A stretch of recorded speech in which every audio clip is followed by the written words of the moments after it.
শুভ সকাল। সকল বন্ধুদের জানাচ্ছি শুভ সকাল। এই যে চলে যাওয়ার আগ মুহূর্তে আজকে প্রচণ্ড আবহাওয়া গরম। সে আমার ওয়াইফ নিজে হাতে এই গরমকে মোকাবিলা করার জন্য দেখেন এখানে আমের আচার দিয়েছে। আর এটা অবশ্য আমার কেক চিরাচরিত নিয়ম, কেক তৈরি করে দিয়েছে, আমি যে খাবো। আর এই দেখেন কতগুলা পানি এখানে, এটা একটা করে দেখাচ্ছি। এটা হচ্ছে ঠান্ডা পানি মুখ ধুলাই করার জন্য। এরপরে যেটা আছে এটা হচ্ছে স্যালাইনের পানি, আর এটা হচ্ছে লেবুর শরবত, আর এর ভিতরে হচ্ছে তরমুজের শরবত। এই এতগুলো পানীয় জল আমার সাথে দিয়েছে যেহেতু আমি আমার গন্তব্যস্থল পর্যন্ত পৌঁছাতে পারি।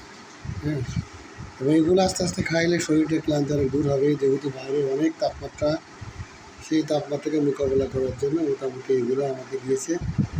প্রত্যেকটা মানুষের এরকম প্রস্তুতি নিয়ে এই গরমকালের দিনে বেরোনো উচিত, তাহলে যতই জার্নি করুক ক্লান্তি হবে না। ধন্যবাদ সবাইকে।